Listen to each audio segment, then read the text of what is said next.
Hey everybody, it's GobletX and welcome back to some more Magic Arena, and today I will be playing a Sealed Dominaria event.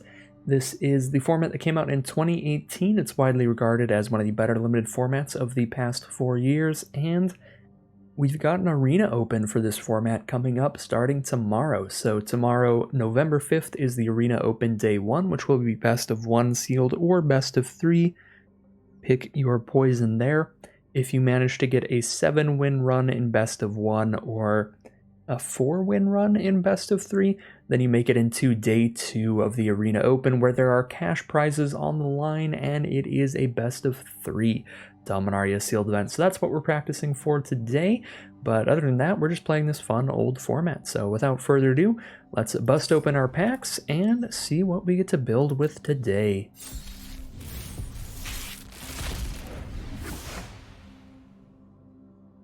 Alright, well these are some pretty exceptional rares today. We have 2 copies of Verdant Force, which is pretty slow, but this format in general, especially the sealed format, tends to play slow enough to where you can, in some games, get to 8 mana plays, and Verdant Force is a pretty massive 8 mana play that completely takes over the game. You're getting a 1/1 Sapperling at the beginning of each upkeep, so that's during your upkeep and during your opponent's upkeep. So it can be really hard for your opponent to get through all of those, let alone getting through the 7/7 body that the Verdant Force provides as well. And we have 2 of those, which is really cool. So if we have a little bit of good ramp in green, that could be a great place to go. But every single rare in this sealed pool is at least good, and some of them are great. So double Verdant Force there. In black, we have 2 rares as well. The Rite of Belzenlock here is a 4-mana Saga that's going to create 2 0/1s. The turn after we play it will create 2 more 0/1s, and then it'll make a 6/6 flying trampling demon that will make us sacrifice a creature during our upkeep. So basically this gives us all of the fodder we need to sacrifice to keep this demon around without it damaging us.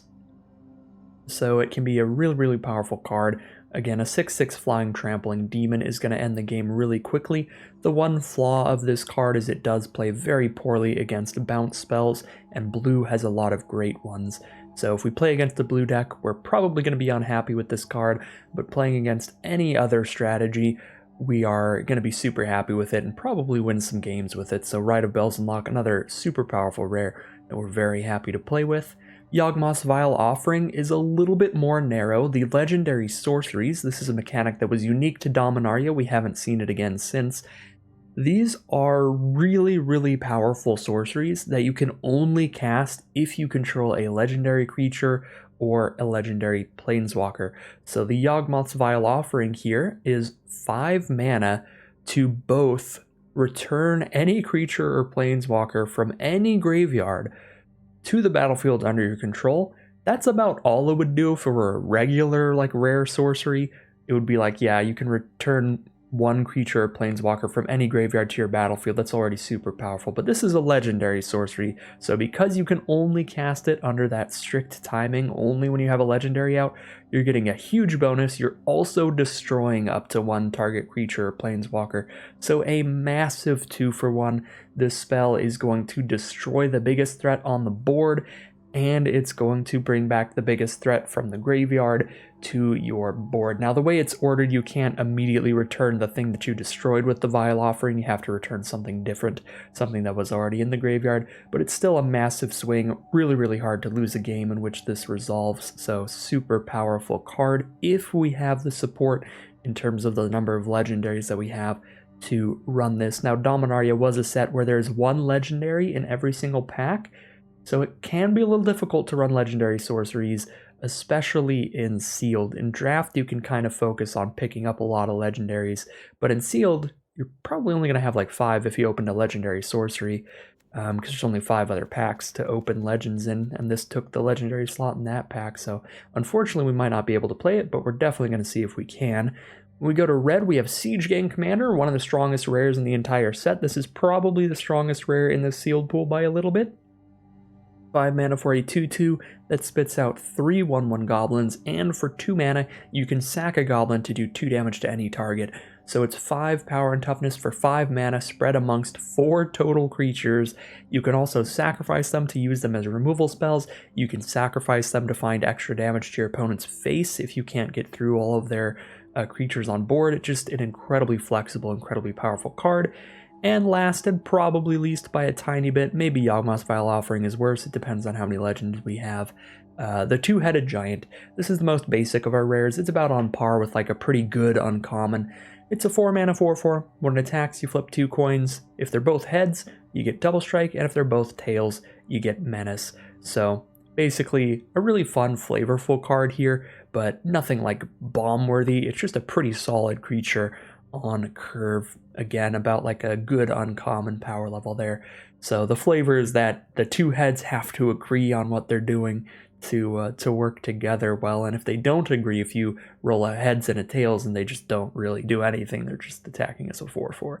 So pretty fun, flavorful card there, but it's pretty random, yeah, you're not guaranteed to have evasion when you need it, and you're not guaranteed to have double strike when you need it. So most often it's just going to attack in as like your average 4/4. Even if you flip Menace, your opponent just blocks with their 2/2 and 2/3, something like that. So plays pretty average, like a good uncommon does.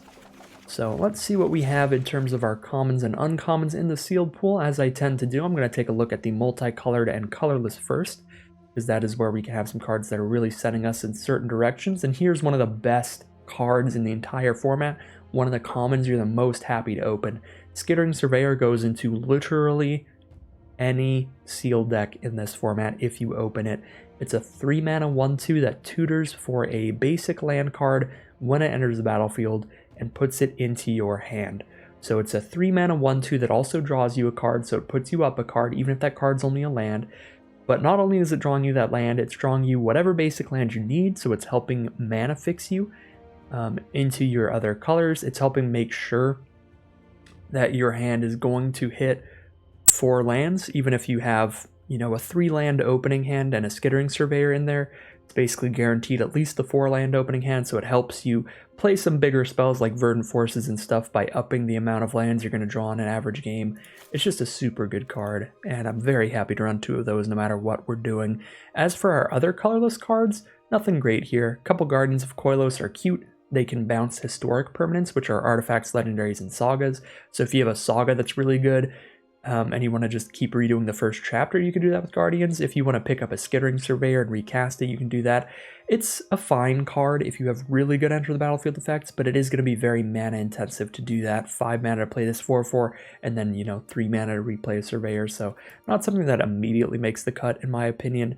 Then we have Power Stone Shard. This is pretty flavorful with Brothers War coming up, where we have the little Power Stone tokens, but not a very good card. Aether Glider is not great unless you're really aggro, same with the equipment in the format. Navigator's Compass is infinitely worse than Skittering Surveyor. The Skittering Surveyor, what's really good about this is it always puts you up a card. You're going to have a 1/2 on the board, and you're going to have drawn an extra card that game. You're going to have drawn that extra land into your hand.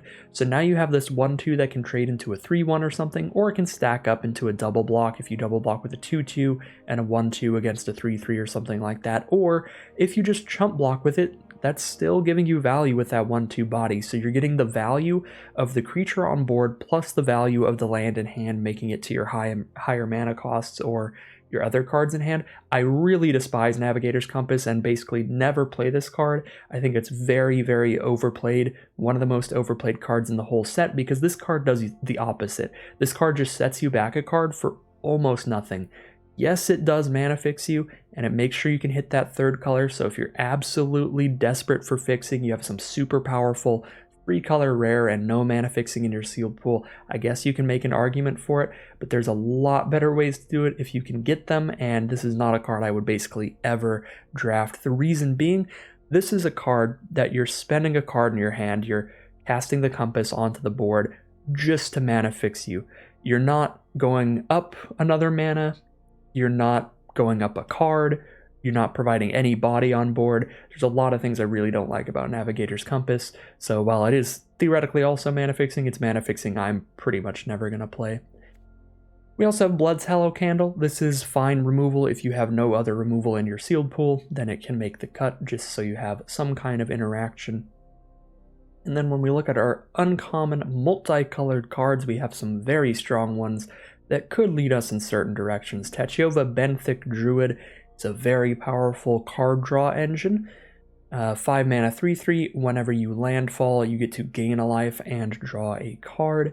Really hard to lose a game if Tachiova doesn't immediately get killed, because when you're drawing 2 cards a turn, one in your draw step and one from your landfall, kind of guaranteed to hit about an average of 1 land every turn and just keep drawing 2 a turn with Tachiova, which is absurd. Arvad the Cursed is fine, especially if we have a lot of legends. And then Wrath Capation is also pretty fine, a flash flyer there. Solid mana cost, 4 mana 3/3 flyer with flash, and if you have other historic stuff, it can synergize pretty well. So the biggest one that I'd want to build around would be Tachiova, and the other two are just nice to keep in mind when we're looking at those colors. So pretty solid stuff in the multi-card. The thing I'm the most happy about here is Double Skittering Surveyor. That card is the business. So now we're going to take a look through each color individually and rate them from like best to worst and start mashing them up together into a bunch of different 2-color decks, maybe 2-color plus a splash, and see what looks best to us. So looking at our white here, what do we got? We got a couple Sergeant at Arms, pretty flexible card, 3 mana 2/3 or a 6 mana 2/3 that comes with 2 1/1s, so the card is fine filler. Excavation Elephant can actually bring back our Skittering Surveyors, so it might make the cut. It would be a reason to play Blood Tallow Candle as well, because then we can Blood Tallow Candle as a removal spell and recur it to play it again, so that's kind of cute. Call the Cavalry is pretty good. 4 power and toughness for 4 mana is on curve. This splits it up amongst 2 creatures, so you get 2/2/2 with vigilance. Haven Sentry is a fine flyer. Flyers are solid in the format. Pegasus Courser is a great one, gets your other creatures into the sky. We used this to very good success in our last sealed pool. Danitha, another one from our last sealed pool that was a banger. Macy Unicorn, nice 2 mana 2/2 lifelinker. And then Gideon's Reproach is kind of mediocre removal. Seal Away is very good removal. And Healing Grace, kind of mediocre looking trick here. Yeah, you can turn a combat where your creature was going to trade with theirs into one where your creature sticks around, so there are some situations where this works like a combat trick. And then other times there's just 1 mana gain 6 life. I guess that's a lot of life. This is borderline, it's probably fine. But that's kind of just how our white is here. It looks pretty fine to me. There's no bombs or anything really pushing me into the color. But a decent amount of solid creatures and solid removal there.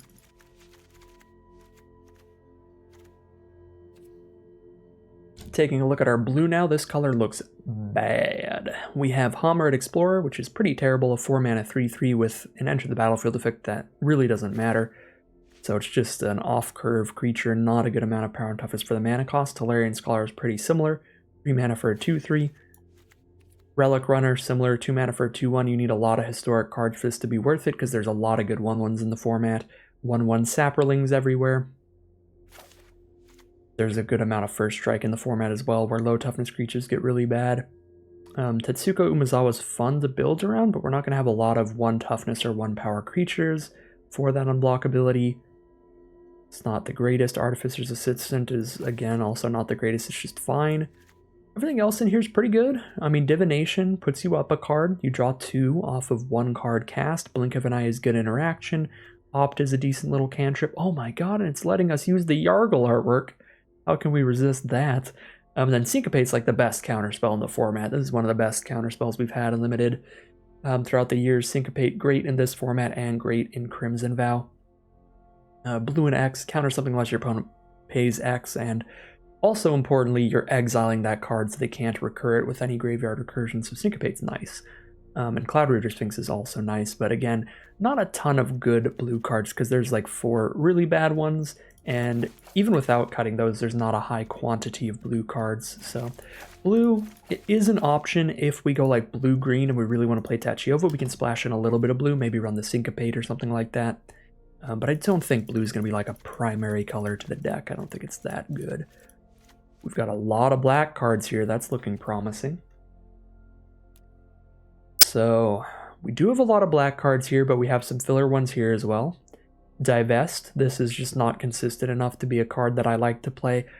Discard spells are always really bad at top decks in the late game. And this one is even worse because sometimes your opponent's going to have, you know, like a Saga, a removal spell, and some lands, and you're also just going to have spent a card to do absolutely nothing. So really don't like Divest. Not a huge fan of Demonic Vigor. It never really pops off the way you want it to because your opponent can easily just avoid getting to combat with the card that you want it to. And at best, it's like, I don't know, put it on a Surveyor so you can chump block recast Surveyor. It's not super great. Blessing of Bells and Locks a really small combat trick, only +2/+1, maybe +2/+1 lifelink, but +2/+1 still doesn't change combat that much with the low toughness added. That's also not great. Rat colonies are pretty bad for the 1 toughness that they have, unless you have like 5 rat colonies somehow. This is really more of a draft dream than a sealed card. When you live the dream and draft, it's when everybody's like a 2/1 for 2. I'm never going to play that. And everybody passes them all the time. And you get like 2 Tetsukos that make them all unblockable. And then you manage to pick up like 7 rat colonies. That's where you sort of live the dream. But even there, that's a pretty glass cannon kind of strategy. Because if you play against the Sapperling archetype, you're still going to lose. So rat colony can be fun. But again, not something I'm trying to do here. And Sealed. Cabal Paladin has a pretty classic problem in Limited. 4 mana cards with only 2 toughness are pretty dang bad. I don't even like 3 mana cards with only 2 toughness. The thing is, the majority of 2 mana creatures people are playing are going to have at least 2 power. So when the card that you commit 4 mana into trades down into something your opponent only spent 2, it's a pretty bad deal. So not a fan of Cabal Paladin. I don't think its ability makes up for its low toughness. Deathbloom Thalids definitely does, because this is a 3 mana 3/2, which is not as bad as a 4 mana 4/2, and this has a great death trigger, giving you a Sapperling, giving you another body when it dies. We already know the Skittering Surveyors are great. The Thallid Omnivores are pretty great as well. Good way to use some Surveyors that are sitting around not doing anything.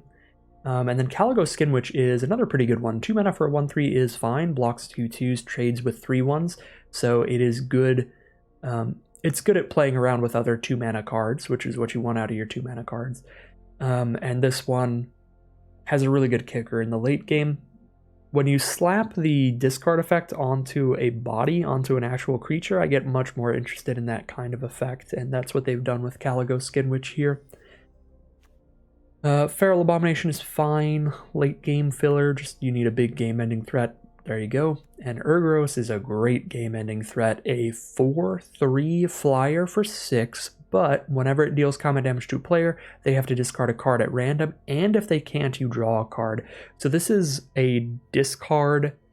This is a consistent way to get your opponent to discard that they can't play around. Your opponent can't just sit there holding like a land in hand every turn and expecting that, oh, if I hold this land in hand, then if I ever draw like an instant I really need to hold on to like a counterspell, then I can still, you know, get that 50/50 that I just discard the land.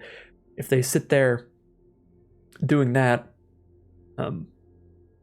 they can still just end up discarding the card that they wanted because it's at random instead of your opponent's choice. So your opponent can't just sandbag cards in hand, and if they just play cards onto the table, if they're like, okay, well, I can't just sit here holding my lands in hell and just play them on the table, then you could just draw cards off of this. So there's no good way for your opponent to play around the Urgros. They have to just kill that thing immediately. Yawgmoth's Vile Offering, again, it's iffy. It is such a powerful card that I think if I have 4 legends in the deck, I'd run it. 3 is a little iffy. Right now I only have 1, so I wouldn't run it right now, but depending on our second color, maybe we'll get Yawgmoth's Vile Offering in here. But again, really powerful. If we can activate it, it'll be hard to do so, though. Love that we have Memorial to Folly here, one of these lands that can cycle itself later in the game to bring a creature back from grave. We've got Eviscerate, so we have 1 great removal spell, and we have Soul Salvage, a very good value play late in the game, bring back our 2 best creatures from grave. So pretty big fan of our black there. We've got the really good Bomb. We also have a Bomb uncommon with Urgros. We've got a good removal spell with Eviscerate, and like we had in blue and white, a decent curve of just some random stuff there. So I'm liking the black. We'll see how the red looks now. Red is a little all over the place here. I don't like Skirk, Prospector, and Sealed. Need to be a very dedicated Goblin deck for that to work. Even in draft, I don't think I've ever played this card. It's a 1 mana 1/1. Even if maybe you get some explosive plays with the mana, it's not really worth the cost. Get 2 Lava Run, you need a ton of instants and sorceries for this to be worth the cost there, being a 1 mana 2/2. I don't think we'll have a ton, but I guess it's possible we play it, so I'll keep it in for now. Fire Elementals are super filler. I don't think we run 3. Warcry Phoenix only really works if we're really aggressive. And we have 1,000,000 creatures, and we don't have that many creatures in red, and most of our other colors, we didn't have that many creatures either, so I don't think we play Warcry's Phoenix.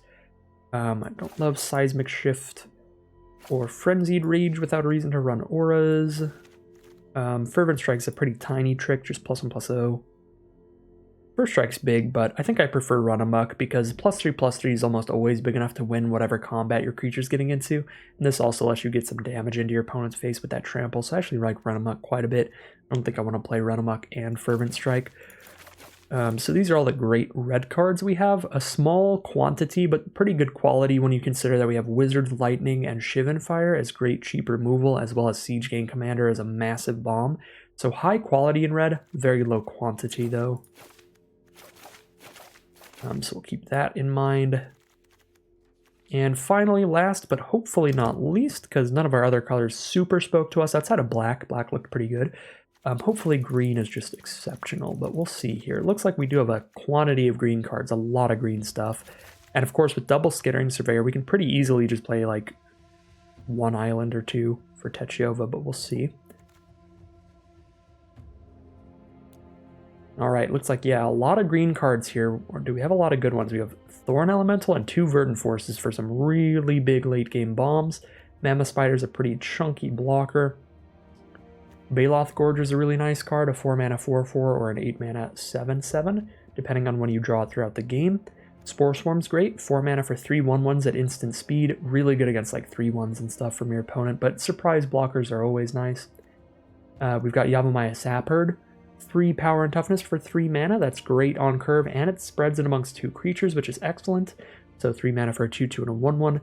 Llanowar Envoy, 3 mana 3/2 with a pretty irrelevant ability. This can help us splash our Techiova though, so we might end up running it. But generally not the greatest ability, going down a mana to manifest yourself.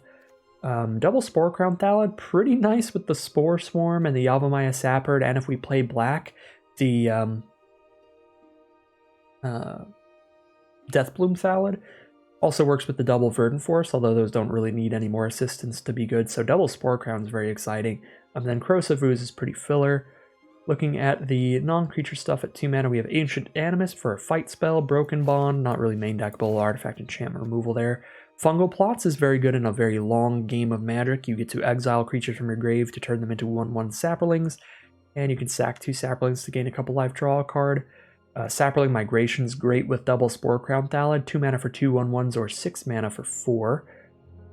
And then Song of Freyalise is another card that's really good if our board state goes wide. We get to all of a sudden tap all of our creatures for a mana of any color, and on turn 3 of this, we kind of just end the game if our board is wide. We put a +1/+1 counter on all of our creatures, give them all Vigilance, Trample, and Indestructible to just get a free attack in there. Song of Freyalise is a busted saga, and yeah, I think green's probably our best color, and black is a close second, so like green-black Sapperlings seems like a pretty solid place to go here. Not quite as many Saplings as I would want. If this were like a draft deck, I would say that it didn't quite make it, but this is sealed. We didn't really get to choose any more Sapperlings to run in the deck. This is just what we have in the sealed pool, so it's a little more green-black value, green-black stuff than green-black Sapperlings.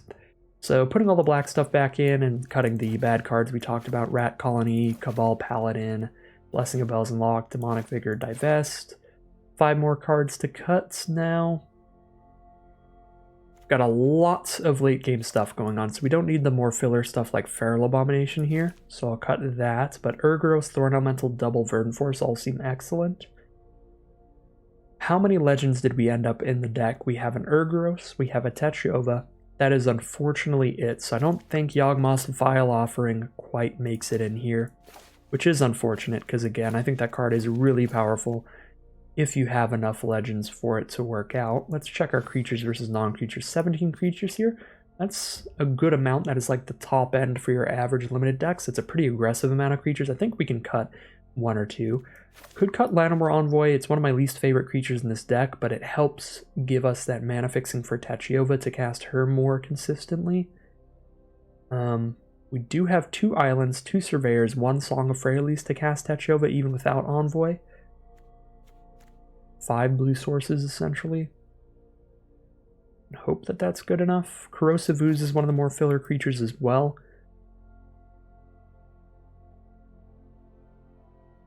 For non-creatures, is there anything super filler? Rite of Bells and Luck is basically another creature. Spore Storm is basically another creature, so we can definitely go down on the creature count here.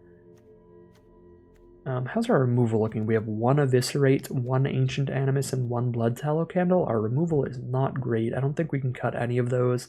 If our removal was like a tiny bit better, then I'd probably cut Ancient Animus, but it is not, so we'll have to keep the fight spell in there.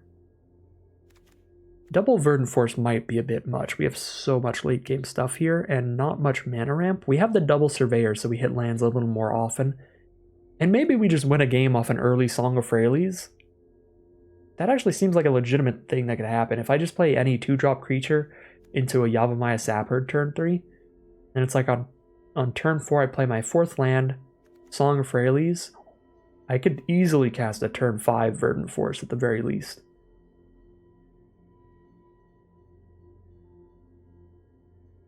And maybe with Song of Freyalise, double Verdant Force is a little more reasonable. I think I'm going to cut those 2 creatures. I don't love Fungal Plots plus Soul Salvage. These being in the same deck is a little awkward. Because Fungal Plots wants us to exile everything in the grave, and Soul Salvage wants us to bring them back. But I can just exile selectively. Just exile, you know, all of these cards from my grave, but not exile Verdant Forces or Techovas or Urgaroses, just Soul Salvage for those. But yeah, I could see like Fungal Plots being the cut. Or Soul Salvage, but I think those are both individually really strong cards. Just together they're a bit awkward. And we also, again, we have like a massive amount of top end stuff. I could actually just cut the Thorn Elemental here. I feel like the Verdant Forces are probably a bit better. If we're like a super aggro deck, Thorn Elemental is a pretty good top end because you get to just guaranteed get your 7 damage in. You just say, okay, I'll just assign damage as though it weren't blocked, but I don't think we're that aggressive. I think we prefer our late game cards to just try to take over the game, which Thorn Elemental doesn't really do. Thorn Elemental gets like that 1 huge attack in, trades in for a couple cards. But Verdant Force just like, yeah, endless swarm of Saplings. Got a lot of cards that care about the Saplings. Spore, Crown Thallid, Song of Freyalise, Fungal Plots. I guess we could cut the Thorn Elemental. Again, yeah, I think we have a just massive amount of top end right now, so cut that and call it a deck here. Seems reasonable to me. I still feel like we could cut this Soul Salvage. It doesn't look particularly excellent in this deck. Because, like, some of our strongest plays, like Spore Crown Thallid and Verdant Force, we just have a second copy anyway. But I don't really think there's anything that much better to throw in anyway.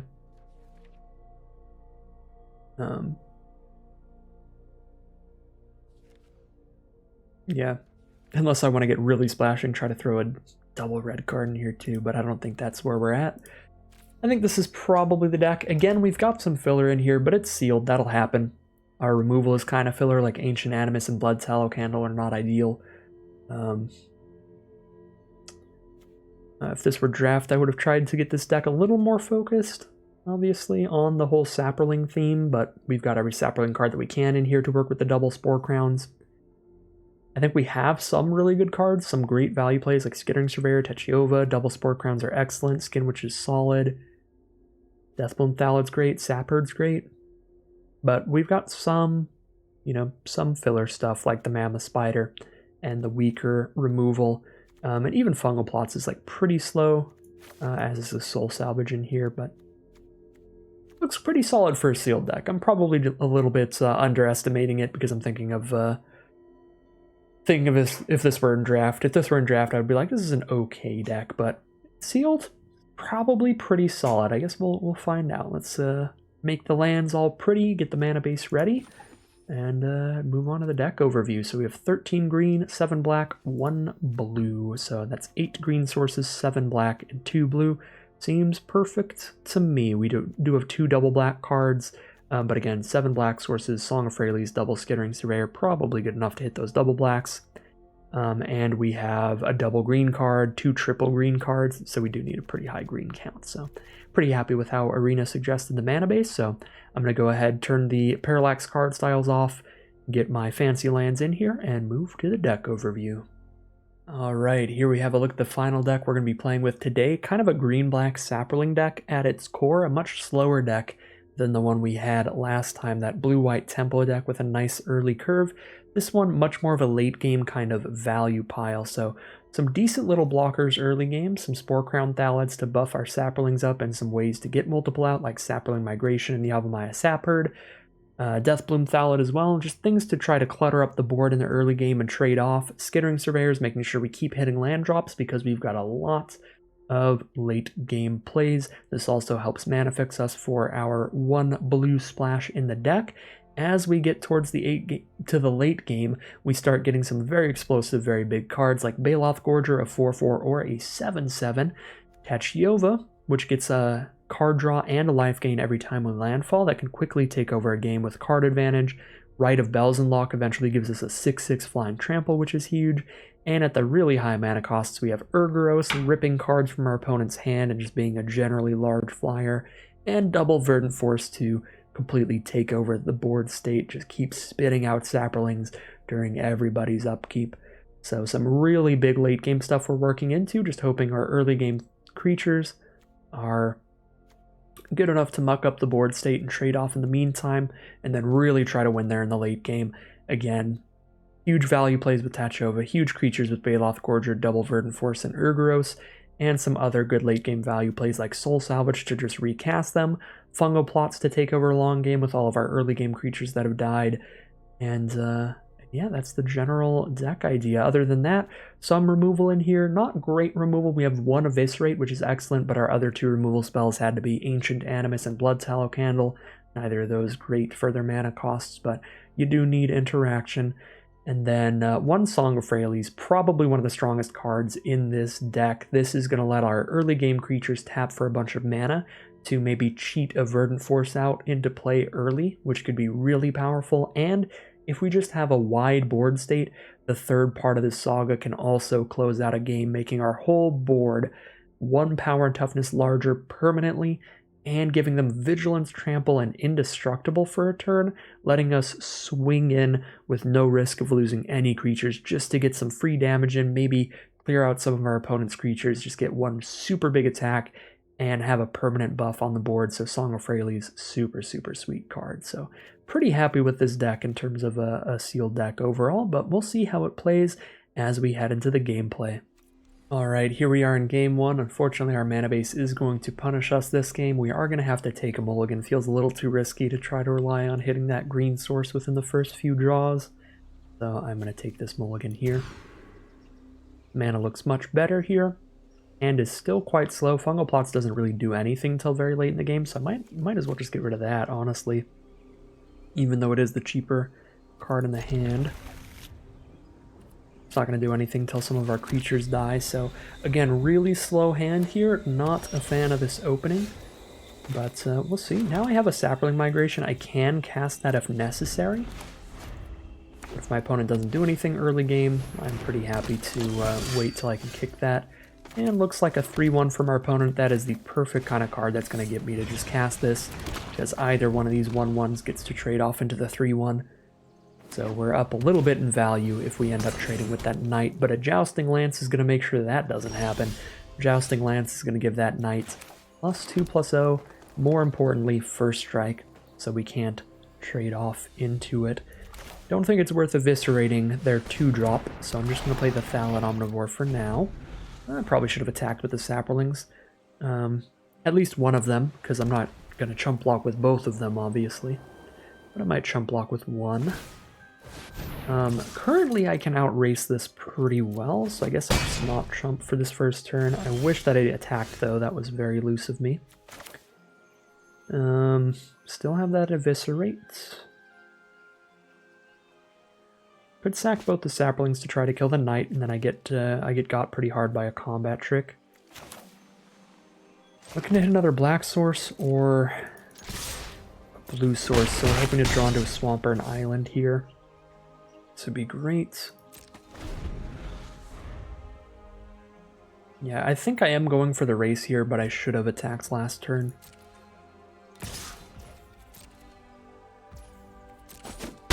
Again, just how easy it is to chump block here. I can win the onboard race.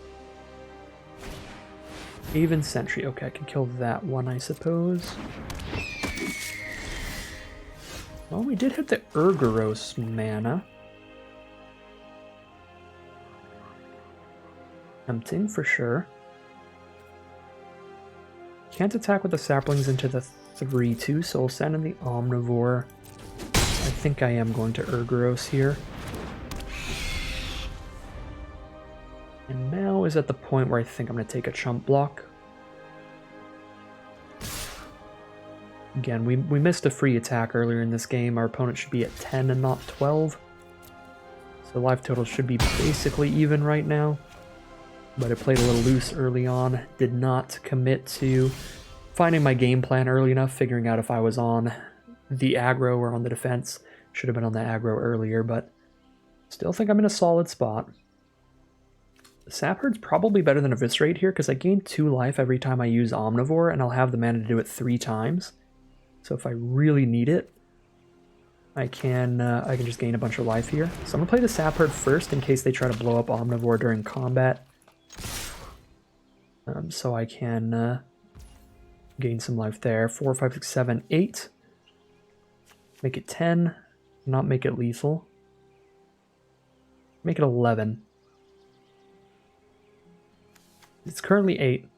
Sacking this would make it 9, 10. Sacking this would -1 but add 2, so it would make it 11, not 12. So we'll just hit for that. Go for lethal next turn. Okay, they do have the Gideon's Reproach. I can go ahead and sack the Urgoros to keep the damage coming.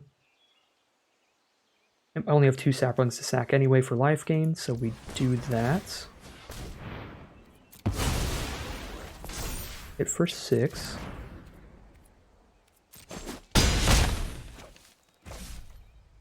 Pass the turn.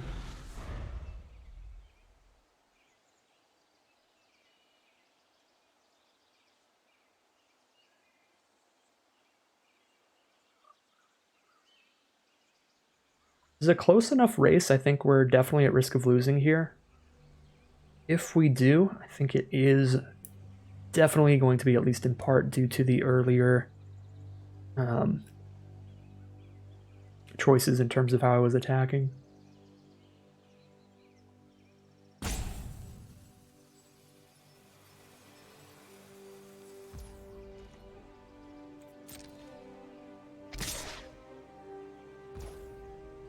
Alright, they're going to hit for 3 in the sky. Go down to 4. And a Pegasus Courser is the play. Alright, Skittering Surveyor is good. Gets us the island for the Techiova. I can play that and still play Eviscerate, but then I can't use Omnivore at all. Any way to lethal here?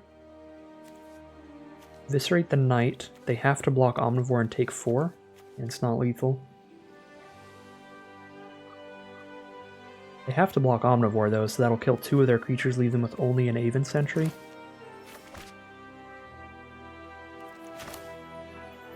The only way that they have to block Omnivore is if I have the mana up to sacrifice things. So again, I can't go for the Skittering Surveyor plus Eviscerate play this turn. And stay aggressive. I can throw the Lance onto the Aven Sentry, but I can just gain life and be fine.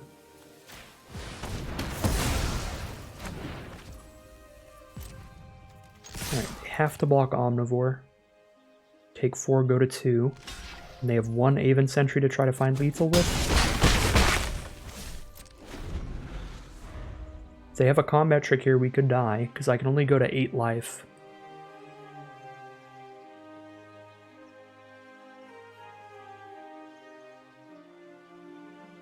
Removal would be very good for them as well. And it's going to be a super close game. Nope, they are going to scoop them up. Looks like they have neither. They probably had 2 colors in their deck. It's a very, very rare case where you're going to have a monocolored sealed pool. So luckily we got super, super lucky there, and they just got stuck off of their second color the whole game. They probably had outs there that could have punished us for our earlier misplay. But again, we got pretty lucky that game. So as you can see, opponent ended with 2 life, and we missed 2 damage that game. So had I played more aggressively from the start, opponent would have been just already dead by now. And we would not have given them that last opportunity to hit their second color, because I'm assuming if they hit their second color, there's a pretty good chance that we lose, or our opponent has a fighting chance for multiple turns from that point on. Can't imagine these 6 cards are all worthless white cards. I'm guessing it's like they were missing a red source, they could then Shiv and Fire the Omnivore kicked or something like that. Although I guess Shiv and Fire wouldn't be big enough to kill it, but you know, something like that. Maybe a Swamp and then Eviscerate Omnivore. But I guess even then they're kind of dead on board, right? Because they block 1 thing and then take 2. I don't know. There's probably, if they hit their second color earlier, they probably had some outs.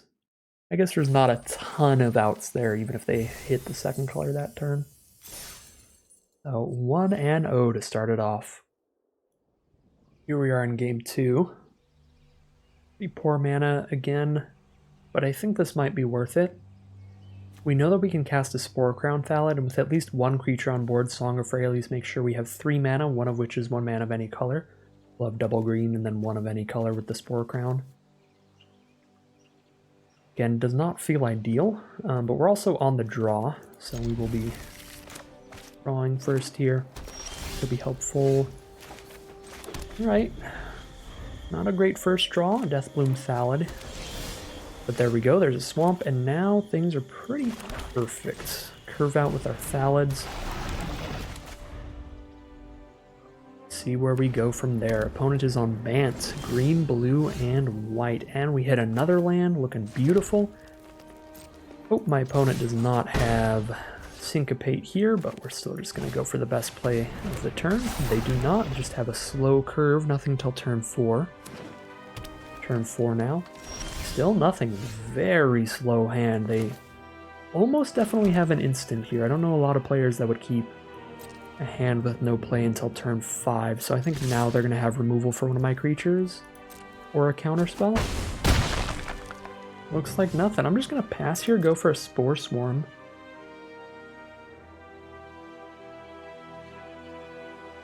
Because if the Thallid doesn't die, that's going to be 6 more power toughness to the board. Alright, so a Wrath is the play. Against the blue deck, do I Spore Swarm now?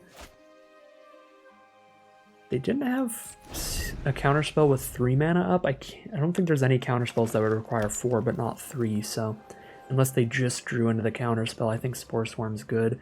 And if we wait on the Spore Swarm, we might get them to kill the Deathbloom Thallid instead. Unfortunately for us, their removal spell that they choose is one where Wrath would die fighting Deathbloom, so it's a very easy choice of Spore Crown Thallid. So we do not get our full Spore Swarm value, which is pretty sad.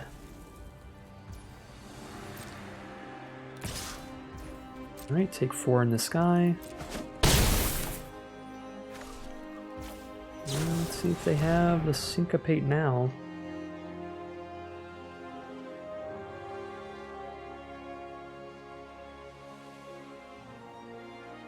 I guess they could have Unwind that they could not have cast on Deathbloom Thallid. That's weird, okay. Unwind, not a card I generally see main decked, but you will run against it sometimes. That is pretty unfortunate. Always sucks to get hit by the narrow hosers.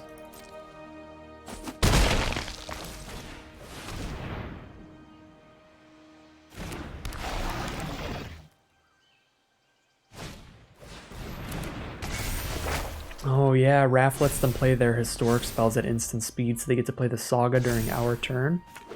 Well, we gotta hit our Eviscerate like right now, or we're gonna die to this Wrath, because next turn they get the lifelink and win the race hardcore. Well, didn't hit any of our removal. Well, I mean, we have the Blood Talc Candle, but that's really bad removal. This is why Eviscerate's way better. 7 mana investment to get there. It'd be too slow. 3, 4, 5, 6, 7 by sacking Thallid twice. We're just not quite there. I mean, I don't literally die, but they gain a ton of life, so it's going to be very hard to kill them. Surveyor and Candle, I guess.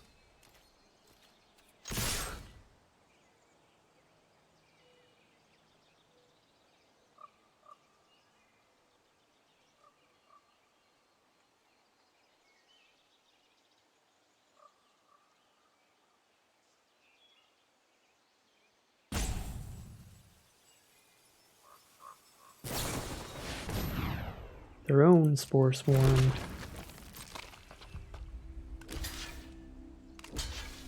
Sure, this is a pretty fine trade. Get the sapling back out of this. Alright, yeah, not bad at all. I think I need to just try my best to set up a way to find lethal next turn, so I think I have to just play both my creatures down. Song of Freyalise is just going to pop off too slowly. I die in 2 attacks in this guy.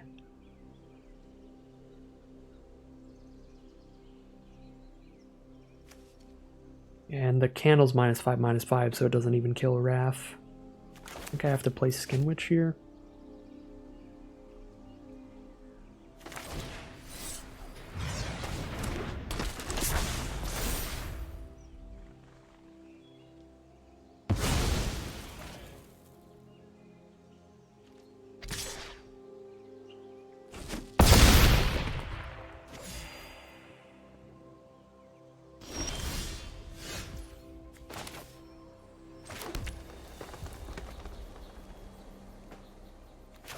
Trump block Wrath if they don't have removal. If they do, we lose. They have to chump Omnivore, right? 3, 5, 6, 7, 8, 9. They don't have to chump Omnivore.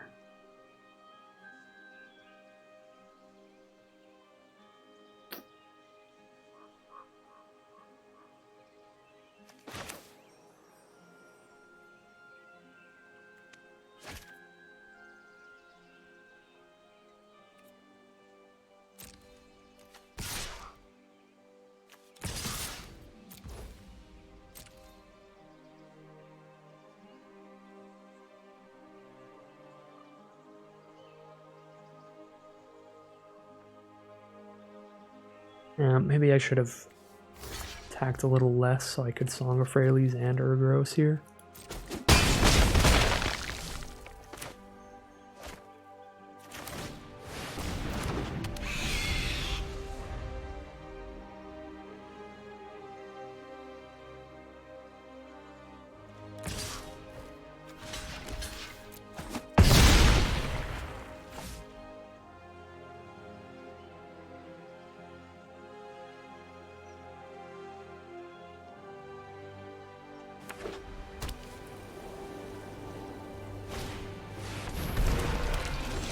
Baloth Gorger. They didn't have another creature here, I think I'd kill them, but since they do, I think I die. I can still Blood Tallow Candle just to live another turn.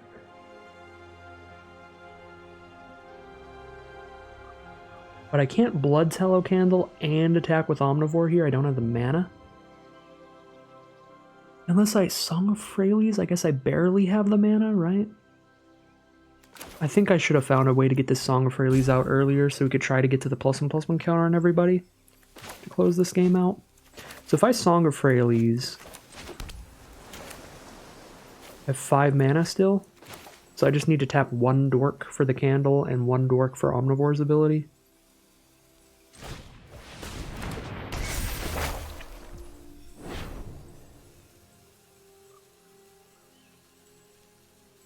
So I tap the Saproling to sack itself to kill the Gorger. What we're doing here.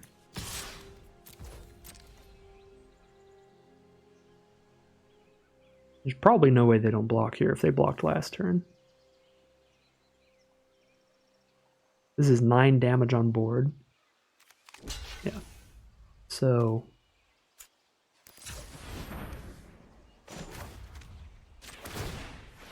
Sack this Sapperling. Win that combat. And we drop the candle. And we have exactly the mana to sack this when they attack with Wrath.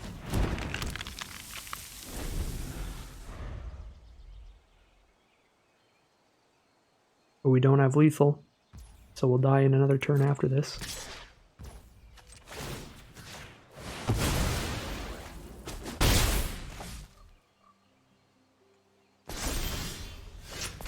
And that's not going to do it. 6, 7, 8. I think if I could have... If I got this Song of Freyalise down earlier, that turn I was considering with the Urgros, I think we might have won here. Spore Crown Talent? That doesn't win it either, does it? Sapperling specifically was sacked, I gain life. Mammoth Spider is castable, actually. That is our only line.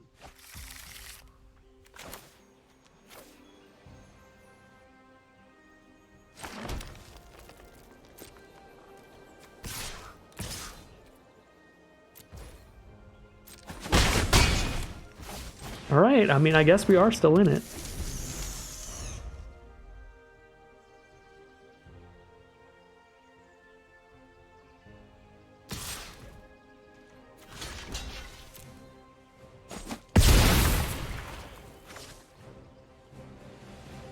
Really threatening lethal now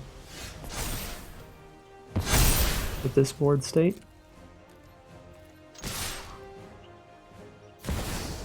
Lyra Dawnbringer at instant speed.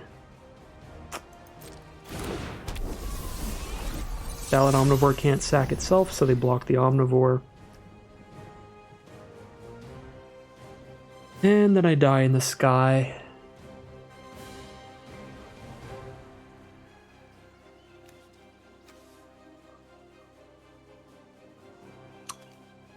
It's really good. That's brutal.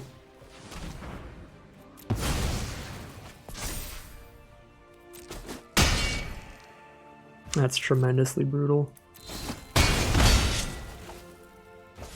Got so close.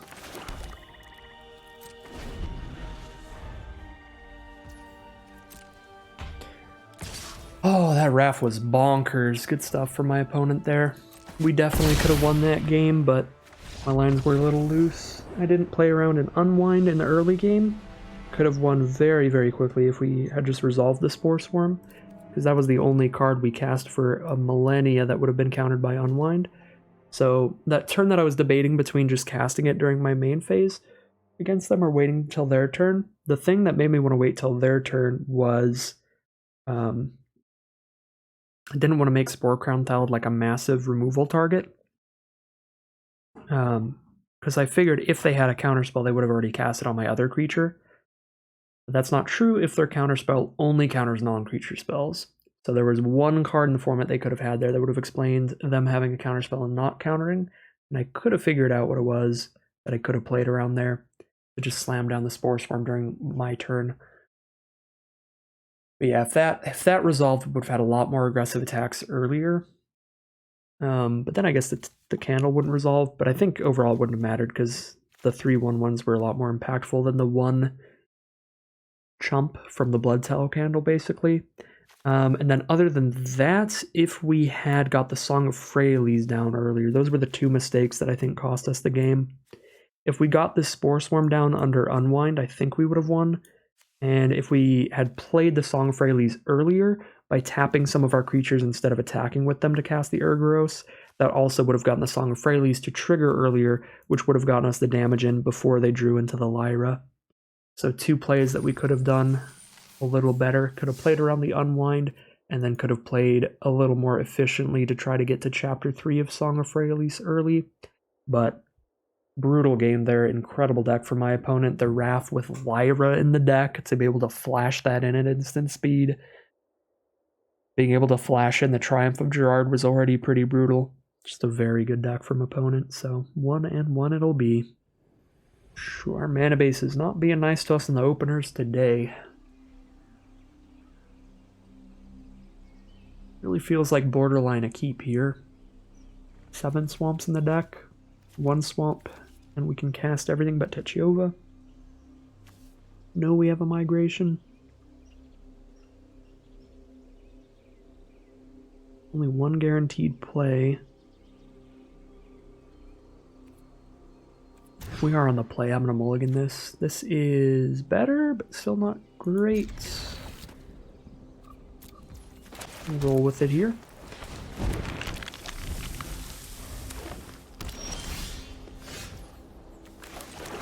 Sapherd's pretty nice. Hold the Skin Witch in hand until I need a 1/3 blocker. I still don't, because I can trade the fun guy into the Corrosive Ooze. I'm tempted to grab the island off Surveyor. Kind of greedy when I have the double black I'm trying to reach. But we're way more likely to draw a second swamp than a first island throughout this game.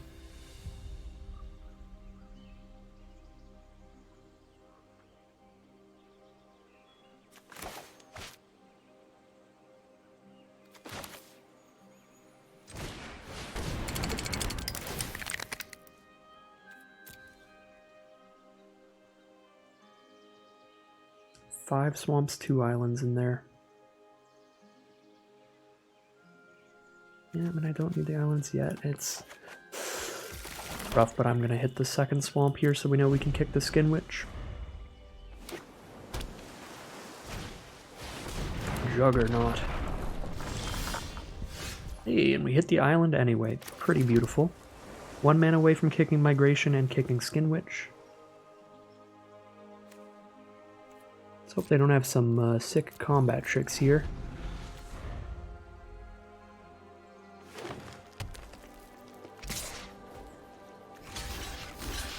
Trade our 3-drop into their 4-drop.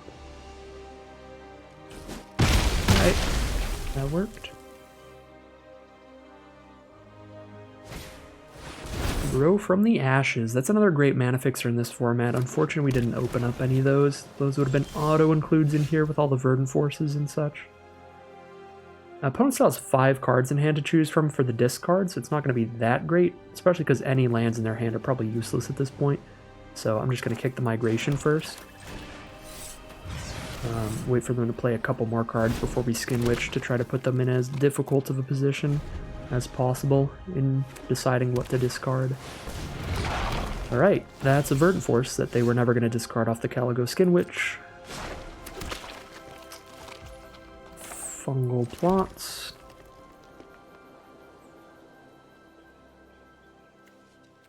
One creature in grave right now. We kind of just need to draw into our own Verdant Force, don't we?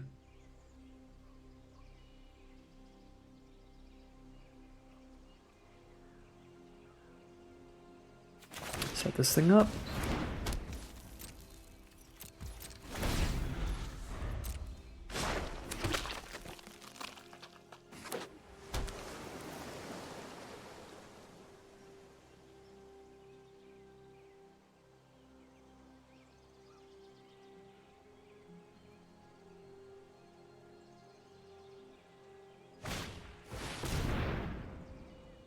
Oh, guess we're just dead. Yep, another thing, we had no way to play around it. Skin Witch, they just discard 2 other cards and not the Sylvan Awakening. Oh boy.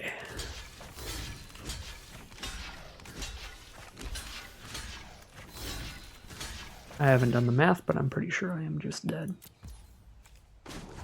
I should have gotten a Sapperling first here. Could have blocked another 2 damage. There's a Verdant Force.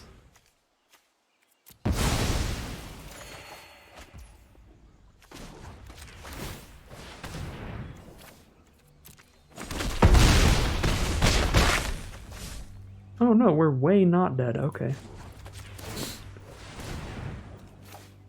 Yeah, I guess those things don't have trample, and a lot of them were tapped.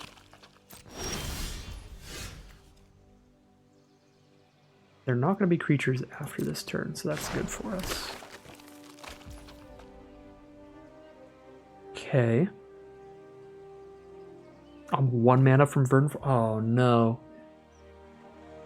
I am 1 mana from Verdant Force, so I can kick a Skin Witch. We're just gonna chump Verdant Force here. Song of Freyalise guarantees Verdant Force next turn. That's probably pretty important. And then when this pops off with multiple saplings, that'll be pretty powerful. Yeah.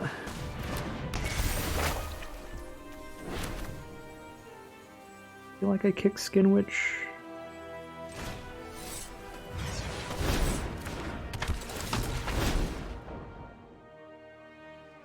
Skin Witch is actually blocking. It's going to block a 2/2 here. We got rid of their counterspell and a Sap Herd. Pretty good. Alright, Sylvan Awakening. Not as busted as I thought it was going to be. I remember that card just being you lose the game when it gets cast. But I guess I wasn't considering that I had 5 blockers, which was pretty ridiculous. Good quantity for sure.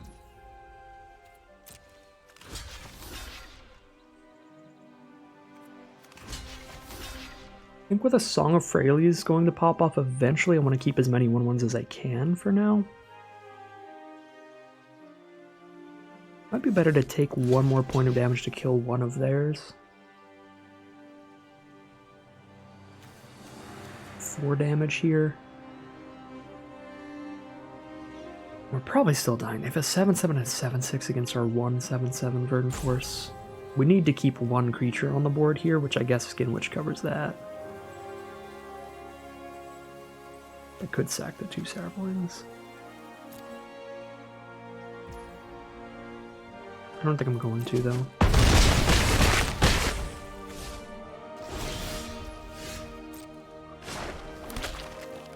Alright.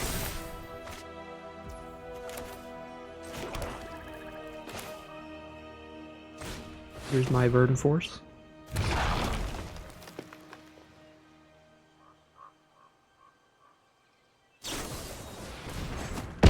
I guess I can go screw myself.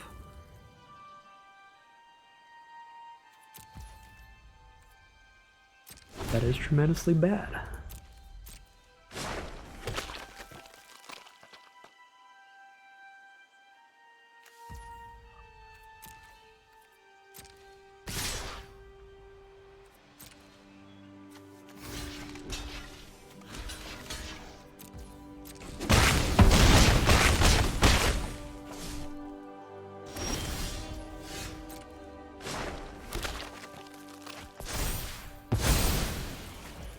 Yeah, we're not getting out of this one at this point.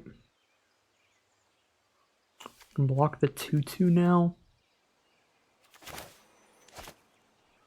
Yeah, I can still chump Verdant Force. It's not scoop time yet. It is incredibly close, though. This one feels super rough, because this feels like a matchup that's super winnable, but our draws just didn't line up well against theirs. Theoretically, the double Verdant Force deck should beat the single Verdant Force deck.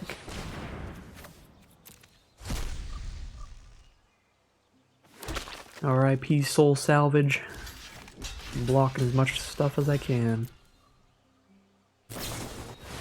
Oh wow. Seems good. 1 and 2 heading into round 4. This is a pretty solid opening hand for us in game 4. Everything you want in the early game, just all of our setup. Double Skittering Surveyors, sweet.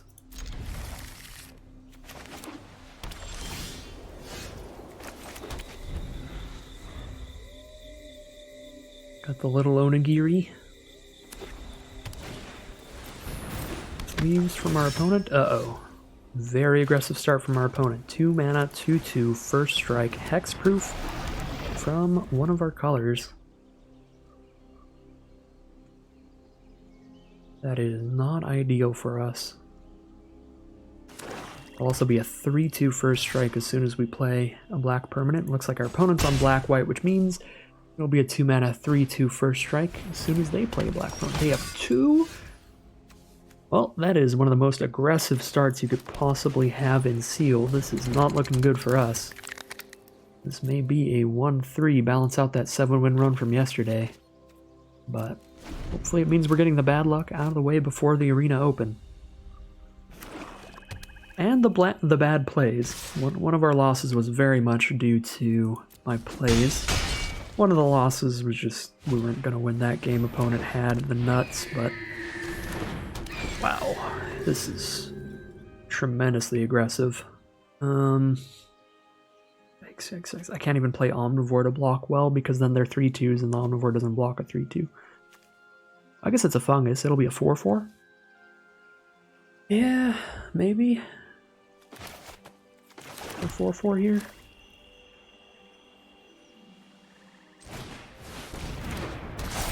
Or hopefully they don't have a million historic spells to cast to trigger the Sarah Disciples and give them +1/+1.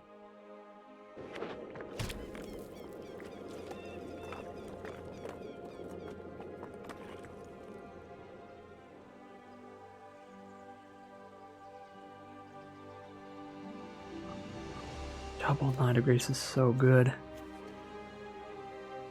Very sick sealed pool. Probably a combat trick here. Take 5. Ooh, no trick. We get to kill the knight? Yeah, we get to kill one. Mesa Unicorn. They're just trying to stay aggressive, kill us before we get to any big plays. Ancient Animus is active now, which is very good for us. We Skittering Surveyor, pick up another Black Source, play that Swamp, and hold up an Ancient Animus. I think we're going to have to kill a flyer with it. Slow them down.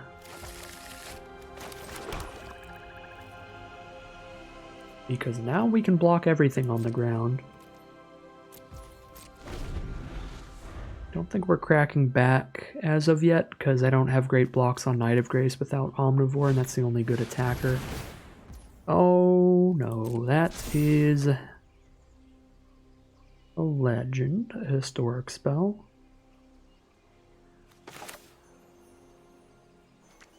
Don't have any legends on board. And this is a fight removal spell, so if I try to kill Arvad, my creature will die. I think it's probably best to just try to trade with Arvad with the Omnivore later. I think I do shoot one of these flyers.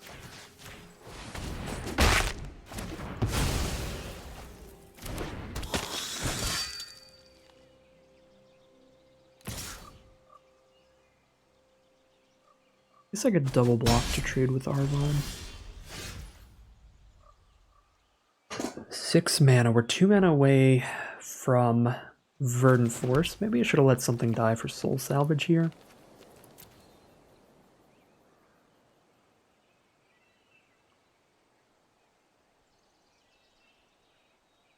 I wouldn't have had a great fight though, because if I Animist Omnivore onto Arvad there, and then Soul Salvage this turn, I couldn't recast Omnivore this turn.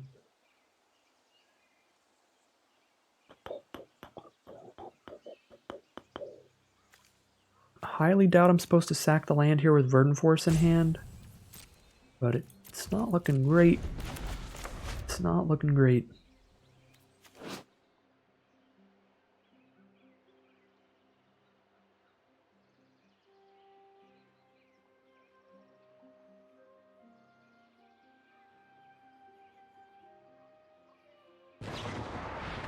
Oh, exile the Thallid Omnivore. Probably does it. 2 turns away from Verdant Force. It's 2 turns too many. Actually, it's more like 1 turn too many. Because we can survive this attack, but we can't survive 2 attacks like this. Yeah, this is really bad.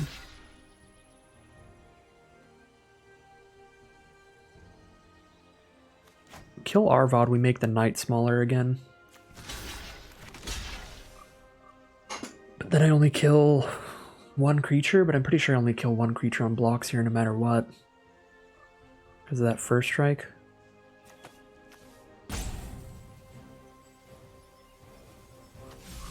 Lose 2 creatures to kill 1.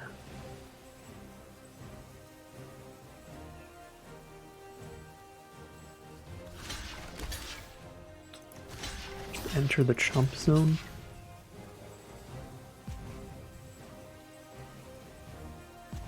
Take 1, go to 6.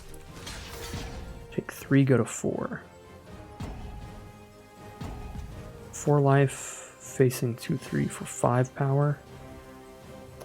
Soul Savagery, play Surveyor.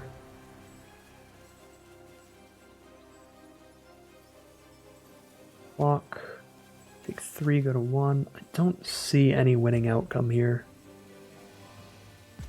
regardless of how I block. We'll just do this one. Get the black permanents off the board.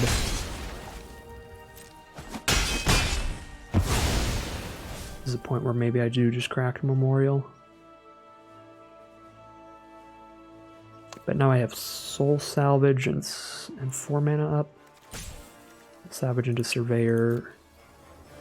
Gotta be, yeah, Soul Salvage into Thallid, Surveyor, play Thallid to trade with Unicorn, take 3, go to 1. Another land here.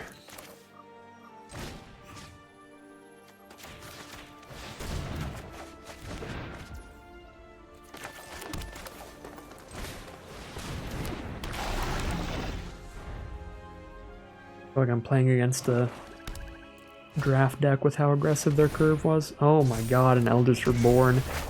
A mythic uncommon, very powerful saga. Kind of all the sagas at uncommon are mythic uncommon in the format. Time of Ice, the Eldest Reborn, Song of Freyalise, all massive, rare-worthy win conditions. That was brutal. That was the most aggressive sealed deck I've played against so far. Double Knight of Grace. Turn 2 Knight of Grace into turn 3 Knight of Grace was already going to be a very uphill battle, so rough stuff here. I think 2 of those rounds we just played against some very good decks with very good curves. We, of course, had the opponent that got to kick a Grow from the Ashes into playing a Verdant Force incredibly early on us, and we didn't find our Eviscerate, so kind of got pooped on by the lack of removal in our sealed pool. Honestly, it's not even that we picked colors that had too low removal, just our sealed pool as a whole doesn't have that much removal. There was 1 white removal spell that could kill a Verdant Force, there was 1 black removal spell that could kill a Verdant Force, and 1 blue counter spell that could stop a Verdant Force. That's it. So it's not like there's some color that had way more removal that we should have been in or anything like that. It was just a rough game there. And then against the black-white deck, they just had a really good aggressive curve against our more slower deck. That is one where we could have played a more aggressive deck in this sealed pool, but I felt that this was a more powerful build. We just have to accept that we're going to be on the back foot against those aggro decks like that. They just don't tend to happen massively often in sealed, so just played against a super powerful curve. Lost against one of the matchups that we were set up to lose to there. So very rough day today. Some rough plays, some rough luck, some rough games. One of those losses was 100% winnable. That was the game against the blue-white Raft deck that got the Lyra down against us as well. Could have played against the Unwind. I'm not massively unhappy about that play. It was obviously the wrong play in hindsight, but I don't think it's a dramatically bad play, because I was correct in the assumption that if they had a Syncopate, they probably would have just jammed it out earlier in the game. I don't think that my opponent could have had a Syncopate there. I just wasn't thinking about the Unwind as a potential counterspell for them to have. So I think my thought process of why I wanted to Spore Swarm during their turn was fine. It obviously just didn't play out well because they had the Unwind that I completely wasn't considering, but now I will take that into account in the future. Yeah, that was definitely the kind of thing where, even without the information of them guaranteed having an Unwind in hand, I think we should have Spore Swarmed during our turn, and I will in the future. But it's not a horribly bad play. It was like a 55 to 45 on that choice. The other choice, though, was really bad. I should have realized that if I can just stick around a few turns, Song of Freyalise popping off is gonna like double my damage output with my smaller creatures. So I was even considering it on that earlier turn when I was thinking a whole bunch with Urgoros hand. The reason I wasn't just insta-slamming Urgoros is like, I'm pretty sure there's a way here I can Song of Freyalise and then tap 2 of my dorks on board to help pay for that 2 mana for the Song of Freyalise to still cast Urgoros and Song in the same turn. And had I just done that instead of attacking them with 2 of my dorks, I think my damage output would have been increased earlier because I would have played Song of Freyalise like 2 turns earlier than I ended up doing so. So I would have had those extra +1/+1 counters earlier that would have added another 2 or 3 damage a turn. That could have mattered a lot, and I think that was just a genuinely pretty bad play.